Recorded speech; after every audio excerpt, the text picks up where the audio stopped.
ओम श्री सिद्धेश्वरीश्वर सद्गुरुभ्यो नमः।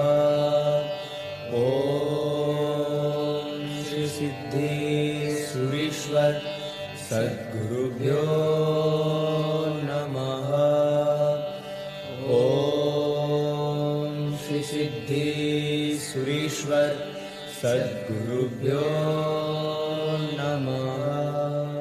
ऊर्जा तीर्थ पंकज श्री संघ में परम पूज्य आचार्य भगवंत श्री सिद्धेश्वरीश्वर जी महाराजा का गुरु मंदिर है। यहाँ मार्बल की घिसाई करने का काम हमको मिला था। हमारे सेठ के आदेशानुसार हम 5-6 लोगों ने घिसाई करना चालू किया। मेरे पिताजी के दिए हुए संस्कार के कारण किसी भी भगवान को हाथ जोड़ते हुए हमें आनंद आता। पापा कहते थे कि भगवान में भेद करने वाले हम कौन, यह हमारे भगवान है और यह तुम्हारे भगवान।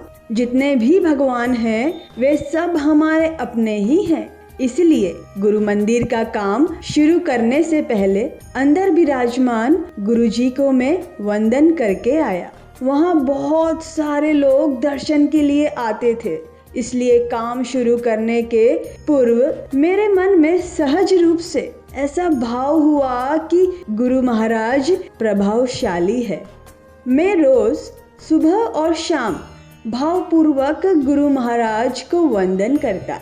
पंकज में काम शुरू करने के 1 महीने पहले ही मैंने मोतिया का ऑपरेशन करवाया था। ऑपरेशन के बाद डॉक्टर की सलाह अनुसार मैंने आंखों पर पहनने का चश्मा बनवाया था और वह चश्मा 400 रुपयों में बना। डॉक्टर ने कहा था कि 6 महीनों तक बाहर जाते समय यह चश्मा पहनकर रखना है, जिससे आंखों को कोई नुकसान न हो। अमूल्य आंखों की रक्षा के लिए खर्च किए गए रुपयों का हिसाब नहीं रखना चाहिए। इस बात को जानते हुए भी मैं उसका हिसाब रखता था। इसका कारण शायद यह था कि हम साधारण मजदूर थे। 400 रुपये भी हमारे लिए बहुत बड़ी बात थी।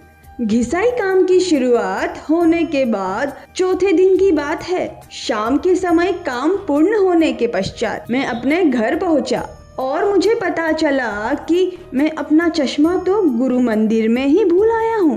पंकज से मेरा घर बहुत दूर था, इसलिए फिर से वहां जाने की संभावना नहीं थी। मेरे मन में विचार आया कि अब रात के अंधेरे में इस काम के लिए भागदौड़ करने का और पैसे बिगाड़ने का कोई अर्थ नहीं है। कल जाकर चश्मा ले आऊंगा। गुरु मंदिर से भला कौन चश्मा ले जाएगा? यह सोचकर मैं खा पी कर सो गया। सुबह तैयार होकर पंकज गुरु मंदिर पहुंचा। ऊर्जा तीर्थ में पूज्य आचार्य भगवंत श्री सिद्धेश्वरीश्वर जी महाराजा को वंदन करके मैं अपना चश्मा ढूंढने लगा। चारों तरफ देख लिया पर कहीं भी मुझे अपना चश्मा नहीं मिला। वहाँ रहने वाले चौकीदार से पूछा कि भाई, कल मैं अपना चश्मा यहाँ भूल गया था, क्या आपको वह मिला है या वह चश्मा कोई आपको देकर गया है? यह बात सुनकर उसने कहा, भाई, ना मुझे चश्मा मिला है और ना कोई व्यक्ति मुझे चश्मा देकर भी गया है। आप ठीक से देखिए, क्योंकि यहाँ से किसी की कोई चीज लेकर कोई व्यक्ति जाता नहीं है। मैंने फिर से ढूंढा पर चश्मा नहीं मिला। इसके बाद मैंने दादा से प्रार्थना की, दादा, मेरा चश्मा मेरे लिए बहुत जरूरी है और वह महंगा भी है। आप गजब का सामर्थ्य रखते हैं, मेरा चश्मा मुझे मिल जाए, ऐसी कृपा कीजिए। ऐसी प्रार्थना करके मैं अपने काम पर लग गया। रह कर मुझे चश्मे के विचार आ रहे थे कि कहाँ गया होगा। फिर मैं सोचता कि दादा को केस सौंप दिया है तो अब वे ही इसे संभालेंगे। दोपहर के समय जब हम अपना भोजन करने बैठे तब अचानक मेरी पत्नी की दृष्टि खिड़की की ओर गई और वहाँ चश्मे का बॉक्स पड़ा है, ऐसा उसने मुझे बताया। मैं खाना खाते खाते ही खड़ा हुआ और वहां जाकर चश्मे का बॉक्स ले आया। चश्मे का बॉक्स मिल जाने पर मैंने मन ही मन दादा को प्रार्थना की, दादा, आपने मेरा कार्य सिद्ध कर दिया। आपको बारंबार धन्यवाद। जब मैंने बॉक्स खोलकर देखा तो बॉक्स खाली था।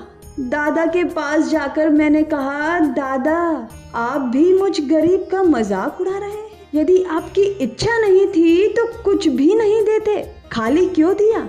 शाम को काम पूर्ण होने के बाद घर जाने के पूर्व मैं फिर से दादा के पास गया। मैंने दादा को कहा, दादा मेरे मन में आपके प्रति दृढ़ विश्वास उत्पन्न हो गया है। मैंने दादा को कहा, दादा मेरे मन में आपके प्रति दृढ़ विश्वास उत्पन्न हो गया है। मुझे ऐसा लगता है कि मुझे मेरा चश्मा मिल जाए। मेरा यह विश्वास सच साबित हो, ऐसी कृपा कीजिए। ऐसी प्रार्थना करके मैं अपने हाथ पैर धोने के लिए चौक के पास गया और तभी वहाँ खिड़की पर पड़े अपने चश्मे पर मेरी नजर गई। गत शाम को घर जाने से पूर्व जब मैं अपने हाथ पैर धोने के लिए वहाँ गया था, तब मैंने चश्मा उतार कर खिड़की पर रख दिया था। आज उसी जगह पर मुझे अपना चश्मा दादा के प्रभाव से मिल गया। सार्वजनिक चौक पर 24 घंटे बाद भी मेरा चश्मा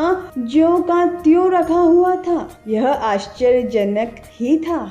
मैंने दादा के पास जाकर उन्हें वंदन किया और दादा के भंडार में 11 रुपए डाले। रुपए की शक्ति हमारी सीमित है, पर दादा के प्रति हमारे मन में भाव असीम है।